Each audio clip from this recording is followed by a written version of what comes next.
Zara pressed her small hands against her empty stomach. She walked through the busy streets of New Geneva Station. The 7-year-old Cytherian girl had pale blue skin that looked almost white under the bright lights of the commercial district. Her large violet eyes darted from one food stand to another as delicious smells filled the air. Around her, the station buzzed with activity as dozens of different alien species moved through the wide corridors. Tall Zentarians with their golden skin and proud expressions walked past without looking down. Green-skinned hegemony members moved in perfect lines while talking in their logical, precise voices. The massive Korath warriors stomped through.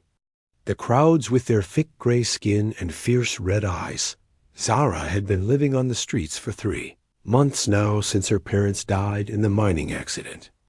Her people, the Cytherians, were known for being weak and fragile compared to other species. Most aliens ignored them or looked down on them. This made it very hard for a small Cytherian child to survive alone. Her stomach made a loud growling sound. That hurt. She had not eaten anything in 2 days.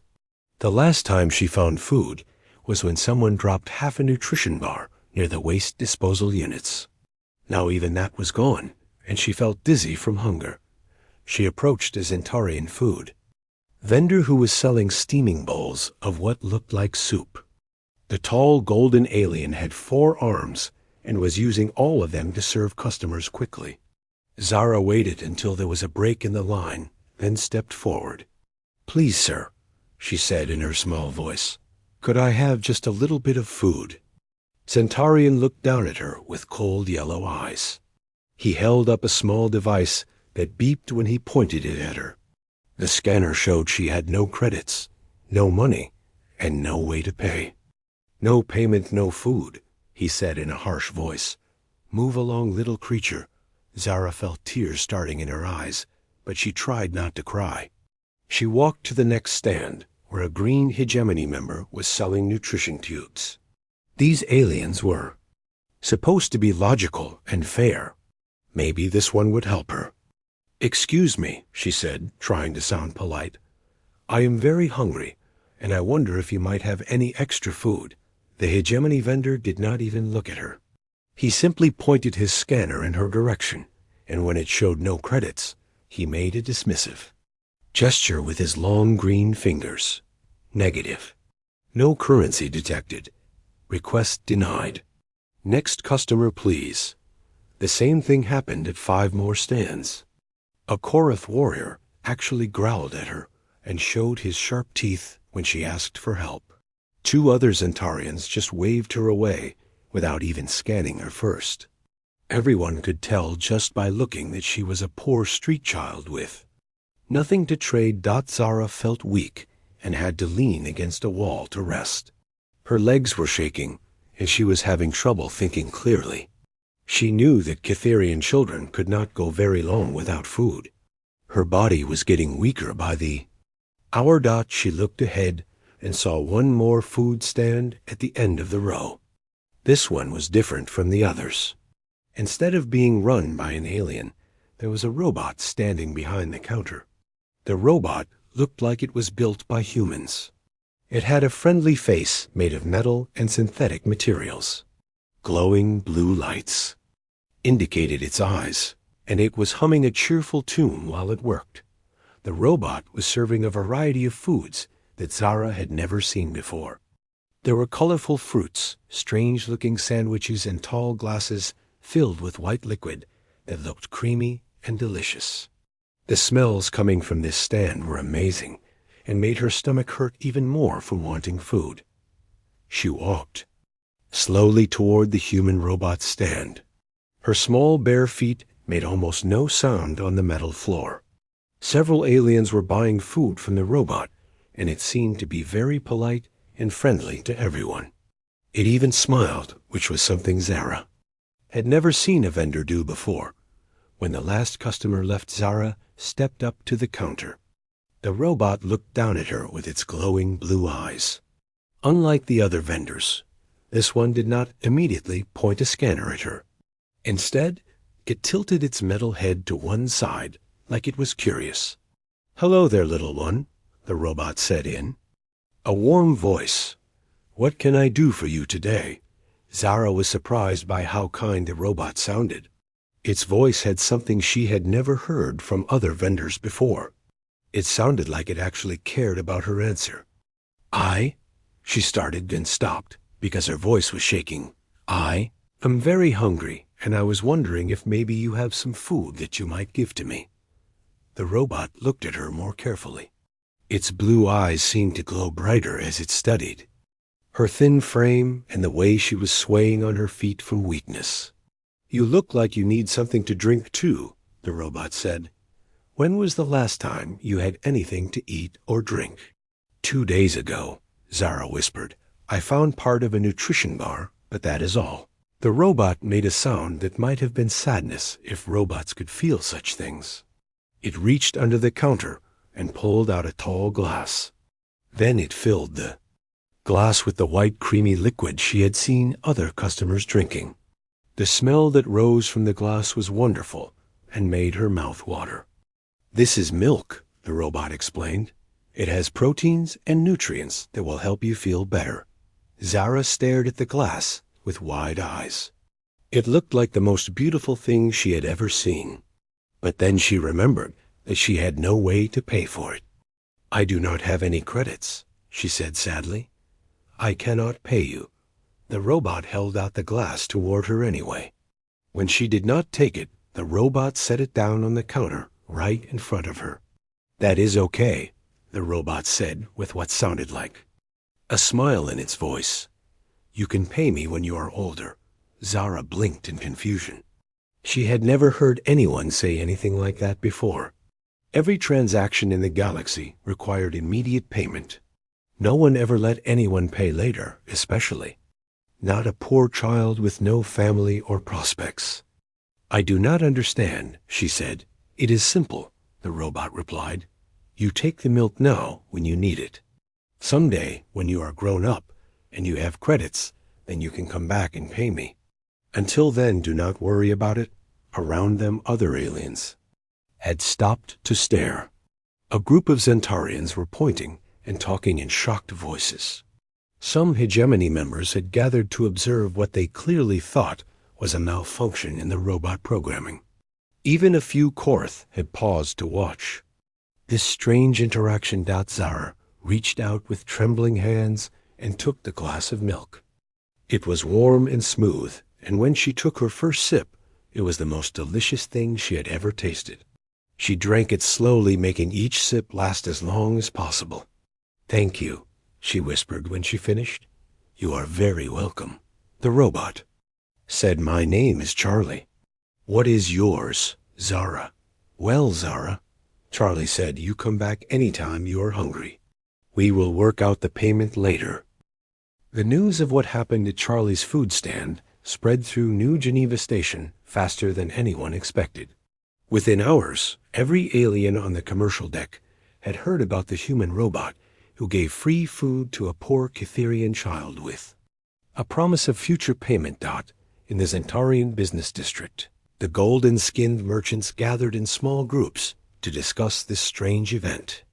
Lord Commander Vex, who ran most of the station's commercial operations, was particularly disturbed by what he had heard. "This makes no sense," Vex said to his assistant as they walked through his office. "No rational being conducts business this way.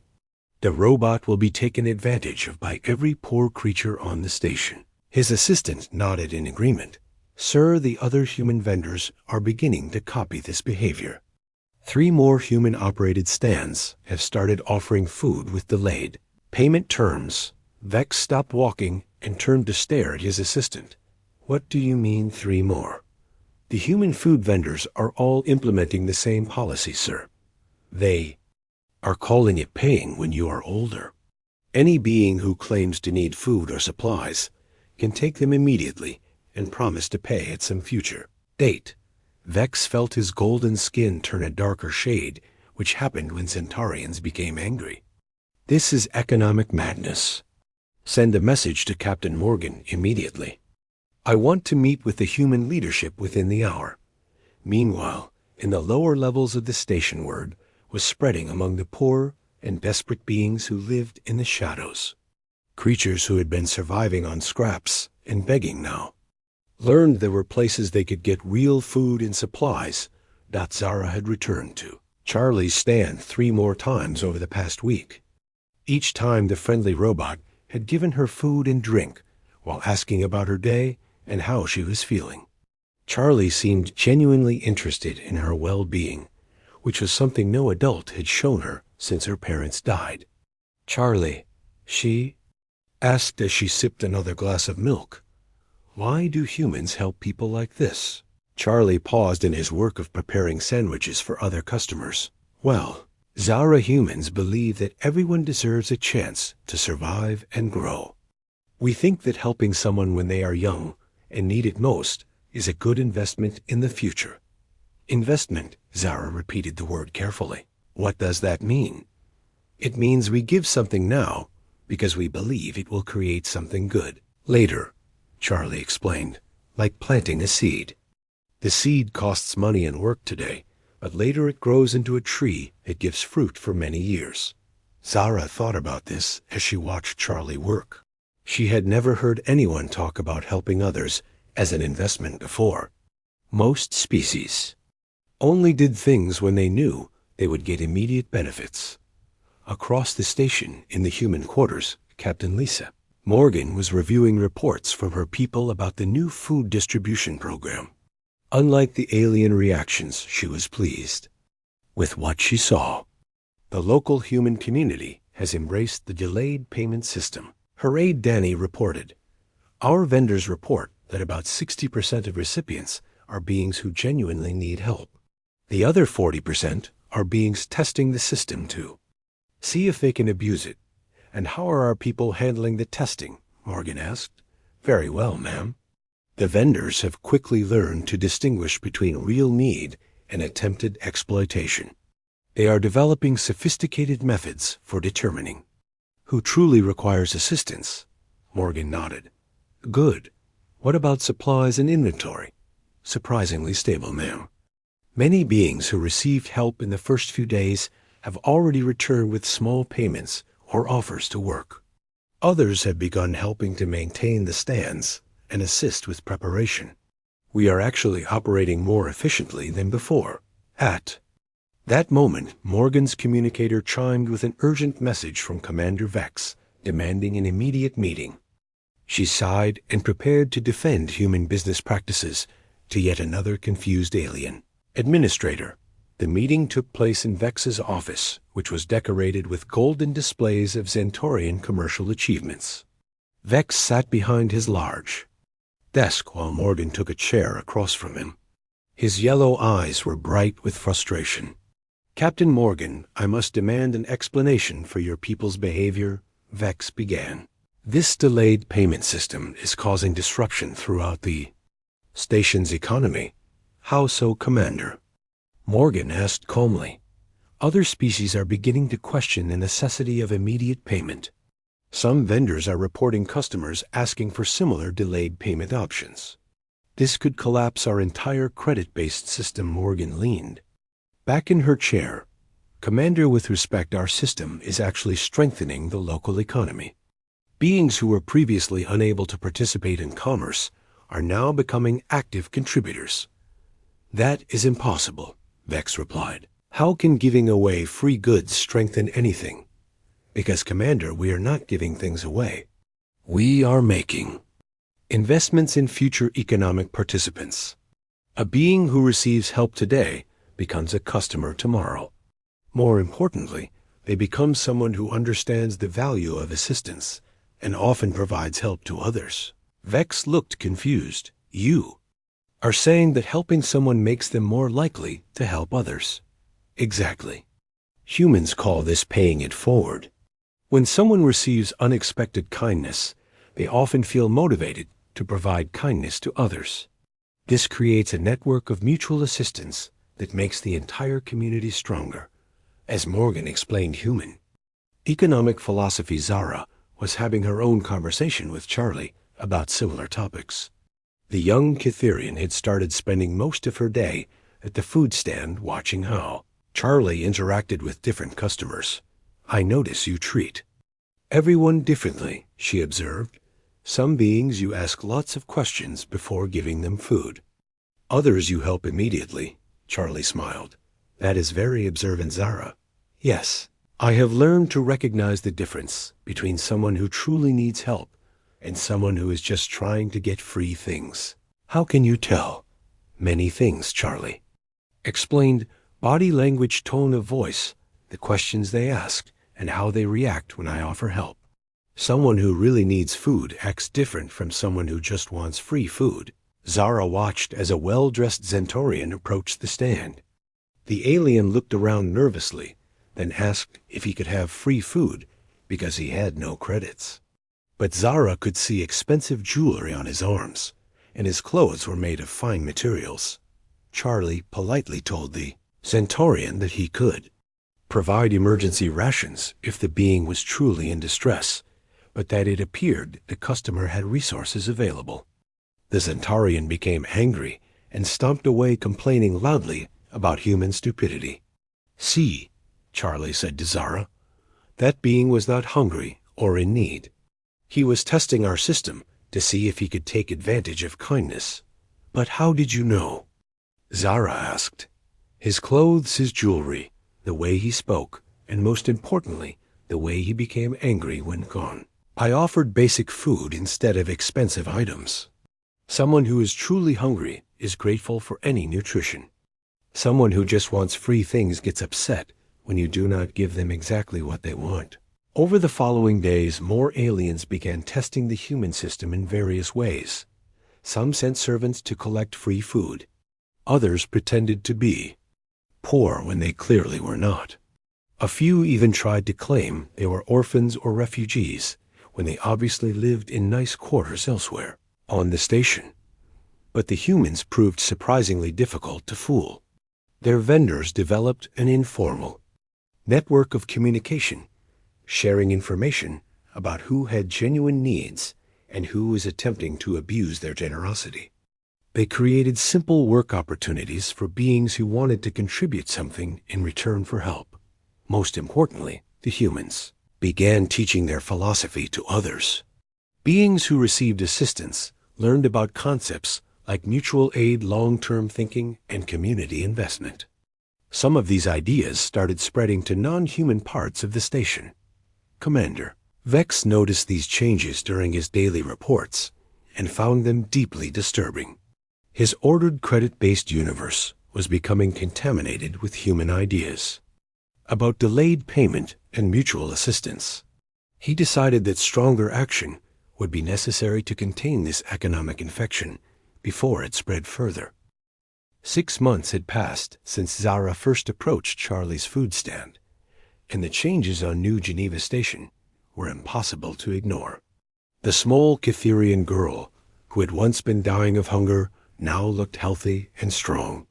Her pale blue skin had gained a better color, and her violet eyes were bright with intelligence and curiosity. She spent most of her time at Charlie's stand learning about human customs and helping with simple tasks. Charlie had taught her how to prepare basic foods, how to operate the payment systems, and most importantly, how to recognize when someone truly needed help versus when they were trying to take advantage of kindness. "Good morning, Charlie," Zara said, as she arrived at the stand early one day. "What do we need to prepare today?" "Good morning, Zara," Charlie replied with his usual cheerful tone. "We have a busy day ahead. I received a message that some important visitors are coming to inspect our operation." Zara felt worried. "What kind of visitors?" "Hegemony auditors," Charlie explained. "They are coming to investigate what they call fiscal irregularities in the human business sector. The hegemony were known throughout the galaxy for their logical approach to everything, including commerce and law. They believed that all economic activity should follow precise mathematical rules, and they were suspicious of any system that could not be easily quantified and predicted. Later that morning, 3 tall, green-skinned hegemony officials arrived at Charlie's stand. They wore formal robes marked with symbols of their authority and carried advanced scanning devices to record everything they observed. Unit designation Charlie, the lead auditor said in the flat, emotionless voice typical of his species. We are here to analyze your commercial practices for compliance with station economic regulations. Welcome, Charlie replied politely. I am happy to answer any questions you have. The auditor consulted a handheld device. Our records indicate you have conducted approximately 2,700 transactions over the past 6 months with delayed or absent payment. This represents a significant deviation from standard commercial protocols. That is correct, Charlie confirmed. We operate on a system of deferred payment based on future capacity. Explain the mathematical model underlying this system. Another auditor demanded. What calculations do you use to determine probability of future payment and appropriate interest rates? Charlie paused for a moment. We do not use mathematical models in the way you might expect. Our system is based on social investment principles and long-term community building. The three hegemony auditors looked at each other with expressions that might have been confusion if their faces were capable of showing much emotion. For beings who lived by logic and calculation, the idea of commerce without precise mathematical foundations was deeply disturbing. This is highly irregular, the lead auditor stated. How do you measure return on investment without quantified projections? Before Charlie could answer, Zara stepped forward. Over the past months, she had learned to speak several galactic languages, including the formal dialect used by hegemony officials. Honored auditors, she said using the correct respectful address.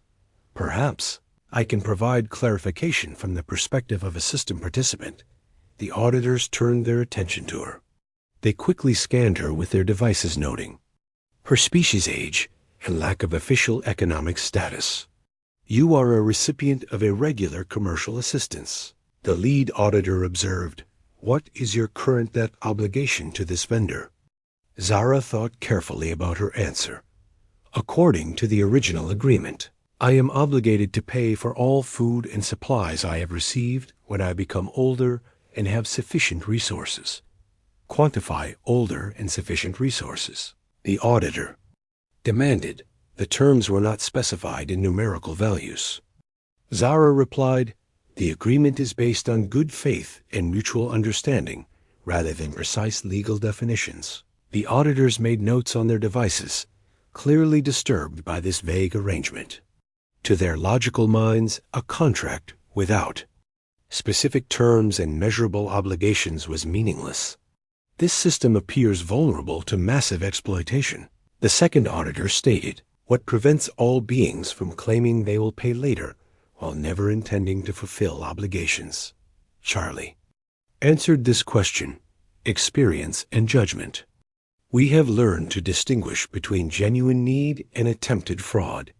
Also, many beings who receive help do begin contributing in various ways, even before they can make full payment. Insufficient safeguards, the third auditor declared. We recommend immediate cessation of irregular payment practices, pending implementation of proper mathematical frameworks. At that moment, a commotion erupted from the direction of the main commercial district. Shouting voices and the sound of running feet indicated some kind of emergency. A Zentarian messenger rushed up to Charlie's stand, looking panicked. Major crisis in Sector 7, the messenger announced. Credit verification systems have failed. All electronic payment processing is down. Nobody can buy or sell anything through normal channels. The hegemony auditors immediately activated their communication devices, trying to contact their supervisors and coordinate a response to this economic emergency. But their logical, systematic approach required time to analyze the situation and develop appropriate protocols. Meanwhile, Charlie began taking action immediately. He sent messages to other human vendors throughout the station, organizing an emergency response. Within minutes, the human-operated stands were distributing food, water, and essential supplies to anyone who needed them regardless of payment status. This is unprecedented, Zara heard one of the auditors say to another. The human vendors are maintaining commercial operations, despite complete payment system failure. Their irregular practices appear to provide operational continuity during systematic disruption, the second auditor replied. This was not anticipated in our analysis.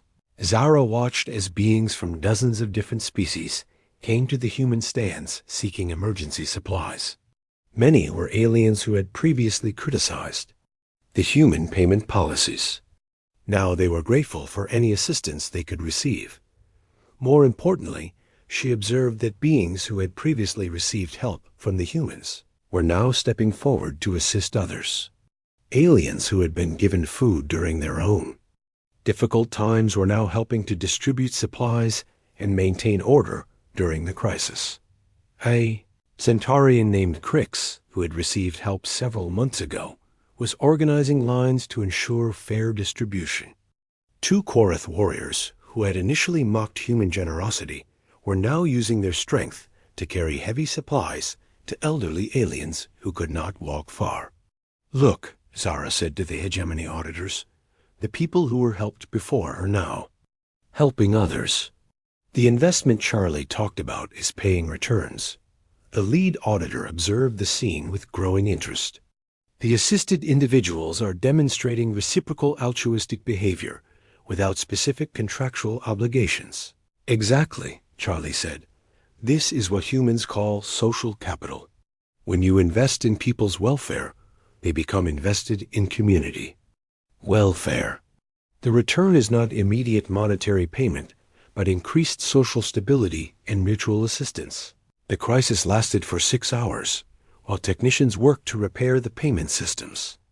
During this time, the human vendors and their network of previously assisted beings managed to keep essential commerce functioning throughout the affected sectors. When the electronic systems were finally restored, the hegemony auditors requested a private meeting with Charlie and Captain Morgan. Zara was allowed to attend because of her role as a primary example of the human system in action. Our preliminary analysis indicates unexpected resilience in human commercial practices. The lead auditor announced the ability to maintain economic function during systematic failure represents significant adaptive advantage. Captain Morgan nodded. Our approach prioritizes long-term stability over short-term profit maximization. This sometimes appears inefficient in normal circumstances, but provides crucial flexibility during emergencies. Furthermore, the auditor continued, the social networks created through delayed payment practices appear to generate measurable increases in community cooperation and resource sharing. Zara felt proud hearing the official recognition of what she had experienced personally. The humans had not just given her food when she was hungry. They had given her a place in a community and taught her how to contribute to something larger than herself. However, the auditor added, there remain concerns about systematic scalability and potential for abuse by sophisticated exploitation strategies. Charlie addressed this concern. We are always refining our methods for distinguishing genuine need from attempted fraud. It is an ongoing learning process that requires constant attention and adjustment.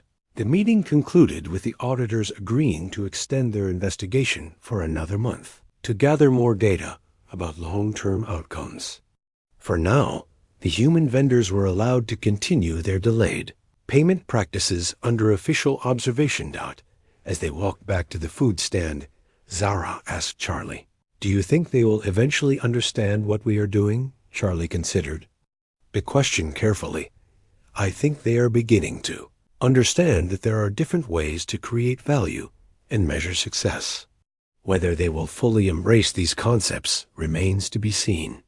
But the important thing is that we continue demonstrating their effectiveness through our actions. 2 years had passed since Zara first approached Charlie's food stand as a starving 7-year-old child. Now at 9 years old, she had grown taller and stronger, though she remained small by most species standards. Her pale blue Cytherian skin had a healthy glow, and her violet eyes sparkled with intelligence and confidence that had not been there during her days living on the streets. The changes in Zara were remarkable, but they were nothing compared to the changes that had taken place throughout New Geneva Station. The human concept of delayed payment had evolved into something much larger and more complex than anyone had originally imagined. What had started as simple acts of kindness had grown into an alternative economic network that connected beings across species lines. Aliens who had once ignored each other now worked together on projects that benefited the entire community. The rigid boundaries between different species had begun to blur as shared experiences of giving and receiving help created new types of relationships. Zara had become central to many of these developments. Her unique position as someone who had experienced both the desperation of poverty and the generosity of human assistance allowed her to serve as a bridge between different groups. She had learned to speak 7 different galactic languages and understood the customs and concerns of dozens of species. "Charlie," she said one morning as they prepared for another busy day at the food stand, "I have been thinking about something important." "What is that, Zara?" Charlie replied while arranging fresh fruits that had arrived from human agricultural colonies. "I think I am ready to start my own project to help other beings the way you helped me." Charlie stopped his work and looked at her with his glowing blue eyes. "That is a wonderful idea. What kind of project do you have in mind?"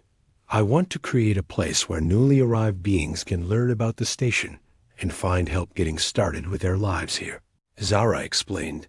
"Many aliens arrive with no knowledge of how things work and no connections to help them adapt. That sounds like exactly the kind of investment thinking that makes humans proud," Charlie said with warmth in his synthetic voice. "Tell me more about your plan." Before Zara could answer, their conversation was interrupted by the arrival of Commander Vex, accompanied by several Zentarian security officers. The golden-skinned alien leader looked more agitated than Zara had ever seen him.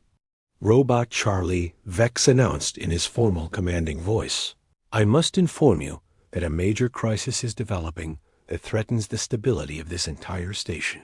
"What kind of crisis, Commander?" Charlie asked with calm professionalism. "A trade war has broken out between the Korath Empire and the Hegemony Alliance," Vex explained. "Both sides are demanding that all station vendors choose exclusive loyalty to their economic systems. They are threatening to cut off trade with any businesses that serve the opposing faction." Zara felt her stomach tighten with worry. She had seen how destructive such conflicts could become. When powerful species fought each other, the smaller and weaker beings always suffered the most. "This puts the entire commercial district in an impossible position," Vex continued.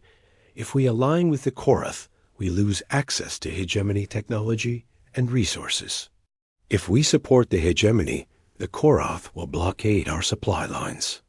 Either choice will result in economic disaster." Charlie considered this information carefully. "Commander, what response are you planning?" "That is why I'm here," Vex replied. "The traditional approach would be to choose the side most likely to win and accept the consequences. But some of my advisors have suggested that the human alternative economic network might offer a different solution." Zara was surprised to hear this. Commander Vex had been one of the strongest critics of human business practices when they first started. The fact that he was now considering their approach as a solution to a major crisis showed how much attitudes had changed. "The network of mutual assistance you humans have created operates independently of official trade agreements," Vex explained. "Beings who participate in your system continue to help each other even when their governments are in conflict." "That is true," Charlie acknowledged, "but I am not sure how that helps with the immediate crisis." At that moment, Captain Morgan arrived with several other human officials. She had been summoned by Vex to discuss possible responses to the trade war situation. "Captain Morgan," Vex said, "I need to understand whether your people's alternative economic system could function as a replacement for normal commerce, if official." Trade channels are disrupted. Morgan looked thoughtful. Commander, that would depend on how extensive the disruption becomes and how long it lasts. Our network is designed to supplement traditional commerce, not replace it entirely. But it could provide essential services during a temporary breakdown. Vex pressed. Possibly, Morgan replied. But we would need cooperation from all species and communities on the station. Our system works because it is based on voluntary participation and mutual trust. Zara stepped forward. Commander Vex, may I offer a suggestion? The tall Zentarian looked down at her with his yellow eyes. You may speak, child. I think the solution is not to choose between the Korath and hegemony systems, but to create a third option that everyone can accept, Zara said. The station could declare itself neutral and commit to serving all species, equally regardless of their political conflicts. Impossible. Vex replied immediately. Neither side would accept neutrality. They would see it as supporting their enemies. But what if neutrality came with benefits that made it attractive? Zara continued. What if choosing to remain neutral meant gaining access to resources and assistance that neither side could provide? On their own, Captain Morgan looked interested. Explain what you mean, Zara. The human network has created connections between beings that did not exist before, Zara said. Korath warriors who were helped during emergencies now work alongside hegemony. Technicians who also received assistance. Former enemies have become partners because they share experiences of giving and receiving help. Charlie added his support to Zara's idea. She is correct. Our system has created social bonds that cross political boundaries. These relationships could serve as a foundation for continued cooperation, even during official conflicts. Commander Vex appeared skeptical, but also curious. You are suggesting that personal relationships could override political loyalties. Not override, Zara corrected, but provide alternatives. If beings have multiple ways to meet their needs, they are less dependent on any single political system. The discussion continued for several hours as human and Zentarian leaders explored the possibilities of using the alternative economic network as a foundation for station-wide neutrality. The more they talked, the more feasible the idea seemed.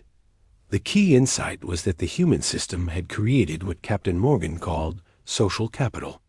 Beings who had positive experiences helping each other were reluctant to destroy those relationships, even when their governments demanded it. Over the following days, Zara found herself at the center of increasingly important negotiations. Her ability to communicate with different species and her reputation as someone who understood both need and generosity made her a trusted mediator. Representatives from various alien communities came to her seeking advice about how to maintain essential services during the political crisis. She helped organize emergency supply networks, coordinate volunteer labor, and establish communication channels between groups that were officially supposed to be enemies. The breakthrough came when a group of Korath warriors and hegemony technicians who had both been helped by the human network volunteered to work together on maintaining the station's life support systems. Their cooperation demonstrated that personal relationships really could transcend political divisions.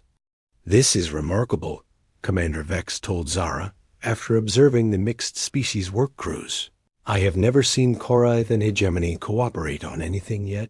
Here they are working side by side. They are not cooperating as Korath and hegemony. Zara explained. They are cooperating as beings who understand that helping each other makes everyone stronger. The crisis reached its peak when both the Korath Empire and Hegemony Alliance sent warships to enforce their demands for exclusive loyalty. The military commanders from both sides expected the station to choose a side and submit to their authority. Instead, they found a community that had developed beyond their traditional categories. Beings from dozens of species were working together to maintain essential services through voluntary cooperation rather than political coercion.